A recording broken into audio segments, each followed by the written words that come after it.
अस्सलाम वालेकुम, नमस्कार, सत श्री अकाल एंड गुड इवनिंग। मैं हूं अर्ज़ू काज़मी और आप हमेशा की तरह से देख रहे हैं पॉइंट ऑफ व्यू। हमें जी जॉइन किया है साजिद तार साहब ने, बहुत शुक्रिया सर कि आज My आपने pleasure. जॉइन किया My है। pleasure. Thank you. सर बड़ा हंगामा है, इमरान खान साहब के कंटेनर पर अटैक किया गया और फिर कहा गया कि इमरान खान को गोली लगी है टांग में। दूसरी तरफ ये न्यूज़ भी चल रही थी कि खान साहब को, बल्कि कंटेनर पे जितने मौजूद लोग हैं किसी को कोई गोली नहीं लगी है, बल्कि भगदड़ में जो है वो उनके पाँव में चोट आई है। साथ साथ ये भी कहा गया कि 5 लोगों को गोली लगी है जो कंटेनर पे थे, जबकि जो कंटेनर अभी दिखाया जा रहा है मीडिया पर, उसमें 1 गोली का निशान है, यानी कि ऐसा सुराख सा है जिसे आप कह सकते हैं कि उसमें से गोली निकली होगी। तो 1 गोली 5 लोगों को कैसे लग गई, एक वीडियो और वायरल हो रही है जिसमें खान साहब खुद चलकर गाड़ी तक जा रहे हैं। अब आई डोंट नो वो आज की है कि कब की, लेकिन कहा यही जा रहा है कि आज की ही है। ये हंगामा चल रहा है, आपके ख्याल से सब कुछ क्या हो रहा है, कौन करवा रहा है इस तरह से? साथ ही वो स्टेटमेंट भी दे दिया उस आदमी ने कि जी म्यूजिक चल रहा था इस वजह से। तो म्यूजिक तो हमेशा ही चलता है खान साहब के, उसमें क्या हर पॉलिटिकल पार्टी चलाती है, उसके लिए गोली कौन चला देता है? आरजू, ये एक बदनसीब मुल्क का एक बदनसीब तरीन दिन है आज। और आज इसके ऊपर अभी आप देखेंगे कि मजीद हर घंटे के बाद एक नया सिनेरियो आएगा। लेकिन इसमें जिस तरह मैं शुरू से ये कहता हूं कि इस मुल्क के अंदर ये कोई पहला ब्लंडर नहीं है या पहला बदतरीन डार्क दिन नहीं है। 75 साल के डार्क दिन है। इन्होंने जाती तौर पे आरजू मुझसे पूछे, जिन्होंने पाकिस्तान तो बनाया ही नहीं है, सिर्फ वो फाइलों में बना था पाकिस्तान। इन्होंने 1947 के में जो महाजरीन यहां से वहां और वहां से यहां आए, उनके साथ ये 21वीं सदी का सबसे बड़ा ब्लंडर है। ना इसके अंदर पाकिस्तानियत है, ना कौमियत है, ना इसमें मजहब इस्लाम है, ना इसमें माइनॉरिटीज का ख्याल रखा जाता है, ना यहाँ पे शराफत है, ना किरदार साजी है। आज एक और ये जिस तरह आपने बताया है बिल्कुल इसी तरह सिनेरियो है। लेकिन आप कुछ सिनेरियो इसमें भूल गई हैं, वो ये थे कि अब एक पार्टी कह रही है कि इनका जो ये नाकाम चल रहा था, इनका लॉन्ग मार्च। तो वाकई ये, मैं इसको लॉन्ग मार्च भी नहीं कहता, मैं तो इसको इवनिंग वॉक कहता हूँ या बिरयानी पार्टी कहता हूँ। शाम को बिरयानी पार्टी होती थी, म्यूजिक चलता था, बच्चियां आती थी, नाचती थी, डांस करती थी, और ये नाकाम जा रहा था। ये बिल्कुल ये कहा जा रहा है, ये सारी दुनिया कह रही है। हुकूमत ने अकाउंट भी ले लिए, हमारे बच्चों ने दूसरे ममालिक से चोरी करके वीडियोस भी रोजाना शाम को बेचारे बड़ी महारत के साथ लगाते थे। वो नाकाम चल रहा था। लेकिन और साथ नेगोशिएशन भी हो रही थी, दूसरी साइड पे भाग भाग के मिन्नतें तरले भी हो रहे थे।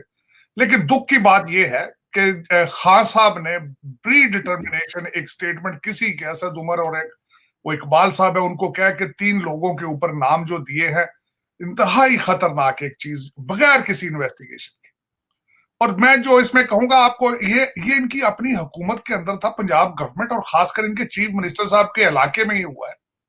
और दूसरे कुछ पॉइंट आप ये भूल गई हैं कि इनके अपने लीडर कह रहे हैं कि हमें एक दिन पहले ही पता था। कुछ लोग कहते हैं खान साहब ने को सियालकोट के जलसे में जो वीडियो रिकॉर्ड करा दी थी। और यार ये सारा कुछ हो रहा था तो फिर कर क्यों रहे थे यार? ये आप इस मुल्क के साथ खिलवाड़ करना चाह रहे थे। फिर आप फिर ये सारा कुछ ये खुद ही स्टेज कर रहे थे कि ये कि तबाही की तरफ जाया जाए। अगर आपको पता था, एजाज चौधरी साहब इनके एक लीडर है, उन्होंने कहा है कि मैंने वो चट्ठा साहब जो वहां पे जो आज जख्मी है, उनको एक दिन पहले फोन करके कहा था कि आपके ऊपर हमला होगा। तो फिर किस चीज का इंतजार कर रहे थे भैया आप? ये ड्रामा क्यों, इस सब चीज का इंतजार? और दूसरा, जिस तरह आपने खुद फरमाया कि पिस्टल के अंदर गोलियां 6 होती है, बंदे जख्मी 14 है। ये हामिद मीर साहब की ट्वीट है, ये भी मैंने पढ़ी 5 मिनट पहले। उन्होंने कहा गोलियां 6 है, बंदे जख्मी जो है 14 है। और आप सर कंटेनर पे भी एक ही गोली का निशान है और कंटेनर के अंदर भी कह रहे हैं बहुत ज्यादा जख्मी है। आरजू, आपके कोर कमांडर पेशावर के घर पे हमला हो चुका है। उसके बाद आपके सनाउल्लाह साहब जो आपके इंटीरियर मिनिस्टर हैं, उनके घर पे हमला हो चुका है।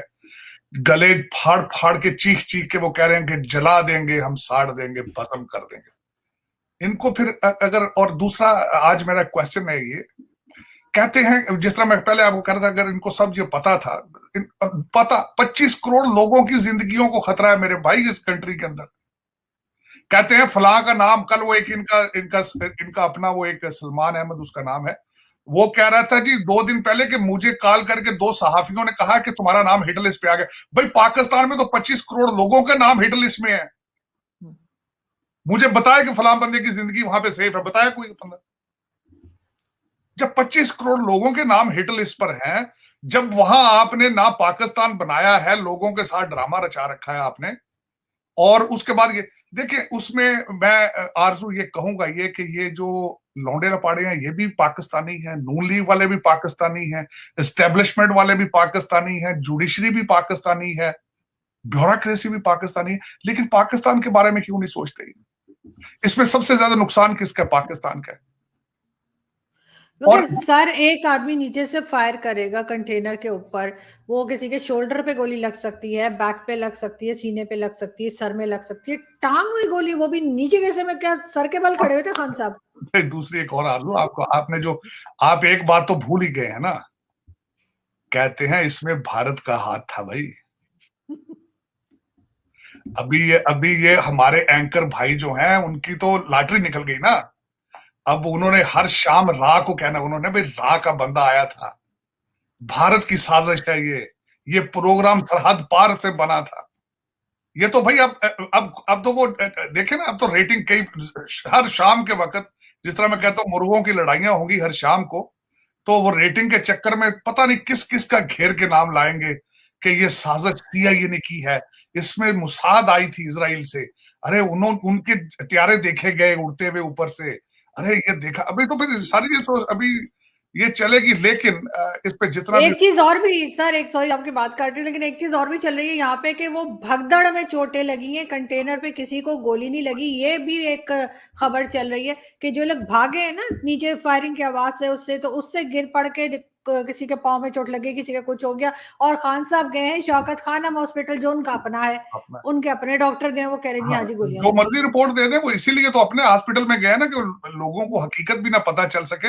लेकिन मैं ये हमेशा कहता था कि देखें, मैं इसको थोड़ा सा रिलेट करना चाहूंगा। अगले दिन जावेद चौधरी साहब ने अपना एक वीलाग लिखा है, उन्होंने बड़ा अच्छा था।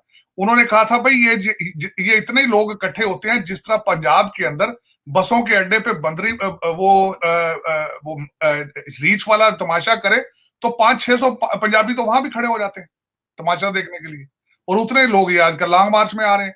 दूसरा, उन्होंने एक बड़ी खूबसूरत बात उसके साथ कही आरजू, उन्होंने कहा कि मैं इनको बताना चाहूंगा ये पंजाबी वो कौम है, पहाड़ों से जब पठान आते थे उतर के तो उनको रिसीव करते थे, स्वागत उनका करते थे, उनको वेलकम करते थे, हाथ डालते थे और पानीपत ले जाते थे, वहां कहते थे अब अपनी जंग खुद ही लड़ लो।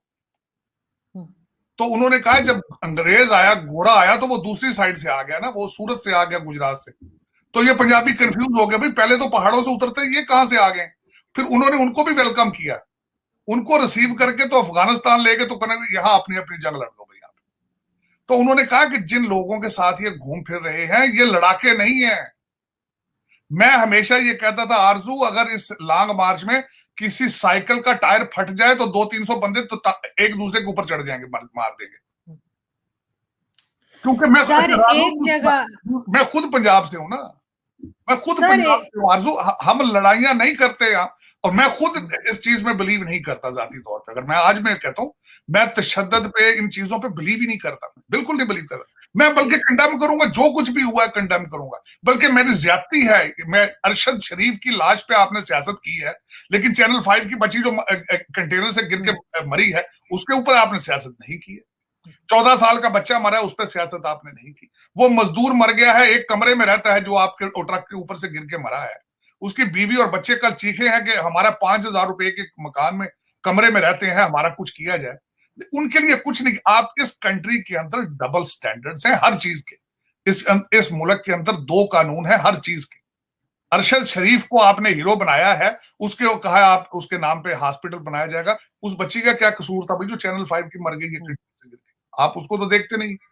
लेकिन आज मैं एक और बात बताऊंगा आरजू, आज हम जो कुछ भी कह लें इसका रिजल्ट कुछ नहीं निकलना, सिवाय तबाही के, बर्बादी के। वजह यह है सियासी जो हादसात होते हैं, आपने लियाकत अली खान का मर्डर देख लिया, कुछ हुआ? बेनजीर के कत्ल हुआ, उसका कुछ देखा आपने? बल्कि ये आज आपके सारे कई ये जो लौंडे लपाड़े बैठ के बातें कर रहे हैं, इसको जॉन एफ कैनेडी के साथ मिला रहे हैं, उसका भी कुछ नहीं हुआ था।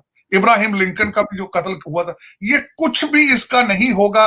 इन्होंने तो कह दिया ना, गलत किया इन्होंने जो अंदर से बैठ के कह दिया शहबाज शरीफ, भाई शहबाज शरीफ तो बैठा वहां इस्लामाबाद में शहबाज शरीफ के 20 उसके अपने इस्लामाबाद के अंदर उसका कोई इख्तियार नहीं है। और मजे की बात यह है कि जिन लोगों को इसकी रिस्पॉन्सिबिलिटी एक्सेप्ट करनी चाहिए, जो पुलिस आपकी अपनी है, चीफ मिनिस्टर आपका अपना है, प्रोटेक्शन आपको दी जा रही है वहां पे, तो आप क्यों किस तरीके से उनको ब्लेम कर रहे हैं? बल्कि आपने सर बहुत ज्यादा है सर, प्रोटेक्शन तो बहुत ज्यादा है, बहुत ज्यादा गार्ड्स हैं, बहुत ज्यादा इमरान खान के पर्सनल गार्ड्स हैं, जिनकी वजह से वो रिपोर्टर जो थी चैनल की, वो बेचारी उसी वजह से उसको धक्का दिया गया कंटेनर पे चढ़ने से रोकने के लिए। और साथ साथ जो है कई और दूसरी गवर्नमेंट ने अलग प्रोटेक्शन दी हुई है। इमरान खान के पास तो बहुत ज्यादा गार्ड्स है, कहा जाता है किसी हद तक 3,000 या 2,000 लोग हैं जो इमरान खान के लेकिन इर्द आरजू गिर्द आरजू मैं खड़े हुए आज हैं। के वाकये से थोड़ा सा पीछे भी जाना चाहूंगा। मैं उसकी वजह हम्म। यह है कि खान साहब देखें, अगर आप स्वाति साहब को, आजम स्वाति साहब को थोड़ा सा पीछे हफ्ता पहले लाने जाना चाहूंगा 10 दिन, आजम स्वाति साहब को ट्वीट करने पे अरेस्ट किया जा सकता है, तो फिर जब ये कहते हैं कि मैं मुजीबुर रहमान हूं, तो इनके बारे में आपका क्या ख्याल है? जब ये कहते हैं कि इन्होंने एक आर्मी चीफ का नाम लेके कहा है कि वो करप्शन को प्रमोट करता था, वो करप्शन उसके मैंडेट में, करप्शन उसके अकाउंटेबिलिटी उसके मैंडेट में, उसको क्यों लाइसेंस दे रखा है आपने? यही बात अगर टीएलपी वाले जुलूस लेकर इसी वजीराबाद पहुंचे थे, तो इन्होंने डू और डाई करके उनको आगे से उनको घेर लिया था। इनके इनके कंटेनर के ऊपर भी तो उमर बिन मारूफ लिखा है। ये भी तो सुबह शाम चैलेंज करते हैं कि ये सियासत नहीं है, जिहाद है। तो इसका जवाब कौन देगा? और आज मैं देख रहा हूं आज कि वो कहां गई वो जो फौज कहते हैं दुनिया की 5वीं 6ठी या 4थी पता नहीं सबसे बड़ी फौज है, वो एजेंसी जो है मुसाद के बाद सबसे बड़ी एजेंसी, वो आज किधर है भाई? वो किधर है आज? और देखिए ये मुल्क में आज 1 मिनट के लिए आरजू आंखें बंद करके सोचें, हिस्टोरियन क्या लिखेंगे पाकिस्तान के बारे में कि एक ऐसा मुल्क जो है जिसको खुद ही लोगों ने आग लगा दी, अपने घर को ही आग लगा दी, जिनको किसी फॉरेन कंट्री को अटैक करने की जरूरत ही नहीं पड़ी। आपने बिल्कुल, वैसे जाती तौर पे सोचा जाए तो खान साहब की जो मिसाल मुजीबुर रहमान वाली है, वो किसी हद तक है, ठीक है। मुजीबुर रहमान को भी आपने खुद, आज बल्कि मैं कल हिस्ट्री जब पढ़ता हूं तो 1947 के फौरन बाद आपने बंगालियों के बारे में नफरत का इजहार करना शुरू कर दिया था। इस पंजाबिस्तान के अंदर मुसलसल ये कहा जाता था कि ये बंगाली बोझ हैं, वहां पे हर साल सैलाब के बाद तबाही फैलती है और हमारे सोर्सेज रिसोर्सेज वहां बर्न हो रहे हैं, हमें वहां उनसे जान छुड़ानी चाहिए। और 60s में तो खुल के कहना शुरू कर दिया था इन्होंने कि इनसे जान छुड़ाओ बंगालियों से। तो आप मुझे ये बताएं, आज आप अब फिर क्यों ये सारा कुछ अगर देखने के बावजूद ये वाहिद एक कौम है जिसने कुछ नहीं सीखा, और ये एक वाहिद कौम नजर आ रही है जो खुद कहती है कि हमें तबाही चाहिए। वाहिद एक ऐसी कौम है जो कहती है हमें तबाह होने दो भाई, हमें तबाह होने दो। मैं बिल्कुल स्पीचलेस हूं। और आज जिस तरीके से अभी मैं आपके इस वीलाग में आने से पहले जो चीजें देख के आ रहा हूं कि किस तरीके से पीटीआई के जो लीडरान है गले फाड़ फाड़ के लोगों को कह रहे हैं कि इधर आग लगा दो, उधर निकलो, उधर हमला कर दो, घरों के ऊपर अटैक करो लोगों के जाके। यार क्या क्या सोच रहे हैं, कहां जा रहे हैं? और अच्छा, मैं दूसरा एक सिनेरियो एक और भी पेश करना चाहूंगा आरजू। ये जो ये कर रहे हैं, दुनिया वैसे ही फिटीग्ड है। कल परसों में एक बैठ के मैंने एक कॉन्फ्रेंस अटेंड की वॉशिंगटन डीसी में, जिसमें डिस्कस किया जा रहा था कि दुनिया कोविड के बाद वैसे ही फिटीग्ड है। दुनिया लोग, पूरी दुनिया के लोग इस वक्त डिप्रेस हैं। अब उस पे आप, क्योंकि कोविड एक बहुत बड़ा शॉक था पूरी दुनिया के लिए, कई हमने दोस्त, प्यारे, अजीज, हमारे रिश्तेदार कई फौत हुए हैं उनमें। We are still in mourning for that, उस प्रोसेस में है। उसके बाद अभी तक आपका सप्लाई चेन बहाल नहीं हो रही है। उसके बाद यूक्रेन वार है, उसकी वजह से एनर्जी क्राइसिस आ रहे हैं। आपकी फूड सेफ्टी का इशू है पूरी दुनिया में। इन्फ्लेशन सर आपकी कंट्री के अंदर 26.5 है, और उसके बावजूद आपके आपके लोग चाहते हैं कि हम तबाह होना चाहते हैं। सर एक बात और है, एक चीज, जब इमरान खान ने 2014 में इस तरह का प्रोटेस्ट शुरू किया था और इस्लामाबाद आके बैठ गए थे, तो कहा जाता है कि फेस सेविंग के लिए इनको दिया गया था एपीएस स्कूल के बच्चों की कुर्बानी। ये बात बहुत लोग कहते हैं। क्या इस वक्त भी इमरान खान फेस सेविंग ही ढूंढ रहे हैं, जिसकी वजह से ये आज अटैक जो है वो किया गया या करवाया गया, ताकि अब इमरान खान को फेस सेविंग मिल जाए? लेकिन मेरा ये पूछने वाली बात है कि वो भी एक अलमनाक वाकया था। मेरा आज ये क्वेश्चन मार्क है कि कभी ये जिसने भी किया करवाया या जिस तरह भी हुआ है, क्या वो किसी और मुल्क से है तो पाकिस्तानी। ये जो लोग कहते हैं आज गिराओ जलाओ उड़ा दो तबाह कर देंगे, रिजाइन दे दो, हम बंदूकें लेकर इकट्ठे हो रहे हैं। आपको पता केपीके के वजीर ने अगले दिन कहा है हम बंदूकें लेके आ रहे हैं, लेकिन वो सारे लाइसेंस शुदा है, लाइसेंस याफ्ता है। तो उसका इरादा क्या है, कौन है लोग, इनका ये चाहते क्या है इस सारे सिनेरियो में? आरजू जो भी कर रहा है, विक्टिम कौन है? वो पाकिस्तान है। ये आम आदमी है सर, आम आदमी। हम इनको मैं ये बताना चाहूंगा, आपके ये पीटीआई के जो लौड़े लफाड़े हैं, ये तो अभी बच्चे हैं, इनको ये नहीं पता कि इनके लीडर की तरह का एक लीडर बहुत ज्यादा पॉपुलर था, भुट्टो साहब। उस पार्टी ने एक दूसरे को सलाम अर्ज करना छोड़ दिया था, अस्सलाम वालेकुम नहीं कहते थे वो, जब इतने आशिक थे वो भुट्टो जिंदाबाद कहते थे, जिए भुट्टो कहते थे। जब एक दूसरे को कहते थे वो सलाम, एक दूसरे को सलाम नहीं भेजते थे, वो कहते थे जिए भुट्टो। वो इतना इश्क था उनके साथ। तो ये कोई पहली बात नहीं है, लेकिन इसमें एक बात ये करने वाली है कि ये देखना क्या चाहते हैं, पाकिस्तान में क्या देखना चाहते हैं। अच्छा दूसरी मैं चलें ठीक है, मैं कहता हूं अगर ये पॉपुलर है इनको दे दो। इनका देखें उस्मान बुजदार साहब, मुराद सईद साहब, इनके देखें इनके जो वो कहते हैं नौरतन, देखें इनके हीरे, इनके जो देखें। ये चाहते हैं कि वो फराह गोगी को बना दिया जाए फिर दोबारा उसी तरह की 5-6 फराह गोगियां आ जाएं, कुछ 5-6 और उस्मान बुजदार आ जाए वहां पे मुराद सईद जैसे बच्चे जिनके भी दाढ़ी मूछ भी नहीं आई, और उनको बैन कर दिया था। आपके कम्युनिकेशन टेलीकॉम आपके वो मिनिस्टर थे मवासलात के, और चाइना ने उनका वीजा बैन कर दिया था, उनका और बुखारी साहब, जुल्फी बुखारी साहब का।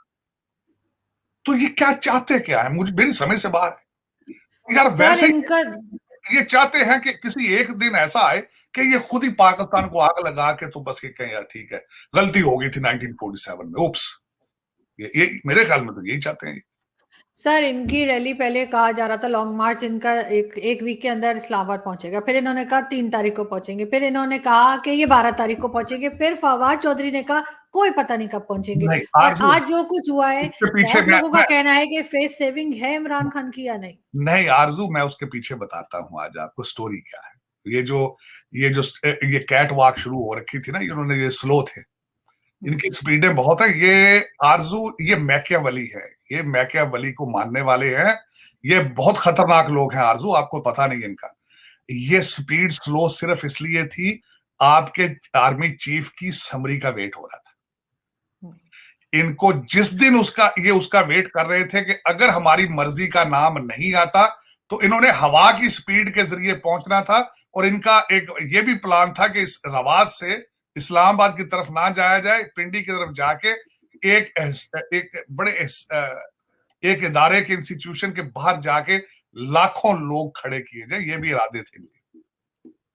ये ना भूले, ये पाकिस्तान को तबाह करने के लिए दे आर डिटरमिन्ड है। और वो लाखों लोग कहाँ से आएंगे, क्योंकि यहाँ तो चीफ जस्टिस ने कहा है कि ये 10,000 लोग लाके 2 लाख लोगों की जिंदगी खराब नहीं कर सकते। क्या चीफ तो क्या कहा, वो क्या क्या कहते, क्या पिद्दी का शोरबा। 126 नंबर वाली अदालतें हैं दुनिया में ये इनके मैं तो ये हर चीज में सियासी बयान है, वो भी एक सियासी बयान है ये आरजू। मैं सीरियसली डिसअपॉइंटेड। उसकी वजह ये है कि जिन्होंने पाकिस्तान बनाया ही नहीं है, लैंड ऑफ द प्योर जिन्होंने बनाई ही नहीं है, इनको पता ही नहीं है what is the land of the pure. ये ख्वाब क्या थे, ये क्या चीजें थी। मुझे तो दुख होता है, अफसोस होता है। और आज मुझे सबसे ज्यादा अफसोस और किसी चीज का नहीं, इन्होंने सबसे ज्यादा दुख है कि पेशावर पे कोर कमांडर के इन्होंने घर के ऊपर हमला किया है, और वो मेजों के नीचे घुसे पड़े हैं। वो बाहर निकल के अपने आप को डिफेंड नहीं कर रहे, किसी और को डिफेंड क्या करें। जब देखें आपके घर पे कोई हमला करता है तो आपका ये बाई लॉ आपका हक है अपने आप को डिफेंड करना, आपका हक है। और मैं पाकिस्तान फौज का बहुत बड़ा एस्टेब्लिशमेंट का मदाह इसलिए हूं कि एक वाहिद इंस्टीट्यूशन है जो आपके एग्जिस्टेंस का वो जिनके पास जिन्होंने वादे किए, और ये सारा तजर्बा उन्होंने किया। ये प्रोजेक्ट इमरान उनकी पैदावार है, पता नहीं क्यों नहीं उसको संभालते। पाकिस्तान के साथ वफाक करनी चाहिए। इस वक्त टाइम आ चुका है कि उनको चाहिए पाकिस्तान को बचाएं, पाकिस्तान को बचाएं। अब क्या होगा सर आपके ख्याल से? लास्ट में मैं ये पूछना चाहूंगी, अब इस अटैक के बाद जो है अब कौन आगे जाता नजर आ रहा है? मतलब इमरान खान तो इल्जाम लगा देंगे एस्टेब्लिशमेंट पे भी, गवर्नमेंट पे भी लगा दिया और उन्होंने। भी हर किसी पे। नहीं हाँ। नहीं, लग चुका है। उन्होंने उन्होंने बुला के बाहर जो है उमर साहब को, असद उमर साहब को जो उन्होंने कहा है, वो जो 3 नाम है, तीसरा नाम किसका है वहां उसमें? लेकिन उसमें तीसरा नाम उन्हीं के दे दिया ना उन्होंने नाम। और खासकर वो जो है, देखे मैं हैरान हूं, उनकी दाढ़ी मूछे नहीं है, कहते हैं तीनों लोगों पे एफआईआर कराएंगे। How dare you think about it, how dare. और लेकिन जिनका नाम तीसरा लिया है, अगर उन्होंने अगले 24 या 48 घंटे के अंदर सीरियस ना लिया, पाकिस्तान को बचाने के लिए कोई स्टेप ना लिए, तो फिर दुआए खैर। फिर उसके बाद इनकी हौसला अफजाई हो जाएगी। और अगर इन्होंने पिशावर के अंदर एक सेंसिटिव आपके सिक्योरिटी इदारे के घर पे हमला किया, तो फिर हर शहर में करेंगे, हर सूबे में करेंगे। इनकी हौसला अफजाई हो जाएगी और फिर ये अच्छा ट्रेंड नहीं है। उसके बाद फिर जो है आपको अगला यही स्टेप है। जिस तरह पे कौमें नीचे जाती हैं, तो आपको पता ही है कि किस तरह स्टेप बाय स्टेप चीजें जाती हैं। श्रीलंका में तो खैर इस तरह का सियासी नहीं मसला बना था, क्योंकि वहां पे छोटा सा मुल्क है, ज्यादातर पढ़े लिखे लोग हैं वहां पे।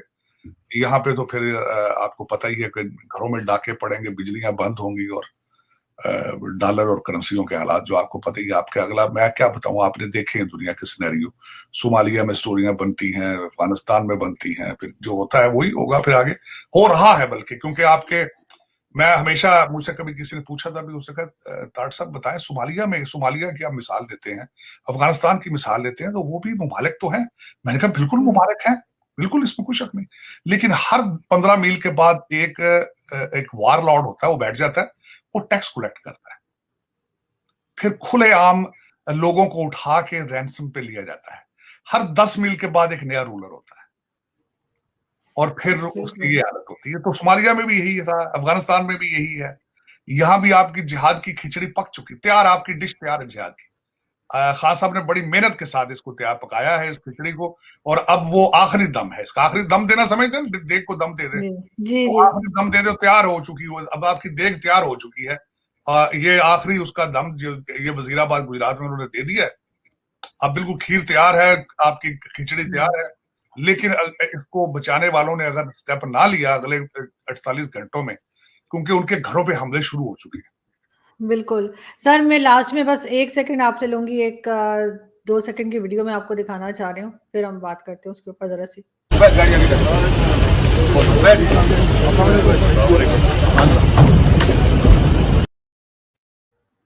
ये खान साहब को गोली लगने के बाद की है, और वो चल के गाड़ी तक गए हैं। आपके ख्याल से किसी आदमी को इतनी गोलियां लगी हो या एक भी लगी हो, वैसे चल के जा सकते हैं?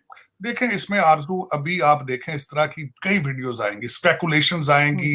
मैंने बताया ना कि ये तो इस वक्त आपके जो चैनल्स हैं उनकी तो लॉटरी निकल आई ना। वो तो अभी आप कल तक देखेंगे, मैंने जिस तरह आपको अर्ज की, दुनिया की हर एजेंसी को इसमें इन्वॉल्व किया जाएगा, हर कॉन्स्पिरेसी थ्योरी दी जाएगी, इसके ऊपर से ड्रोन भी, कुछ सैटेलाइट्स पे भी आ जाएगा, इसका सारा कुछ हो जाएगा। उसकी वजह यह है कि इसी चीज की तो कमांड है इस ऑर्गेनाइजेशन की, पीटीआई की।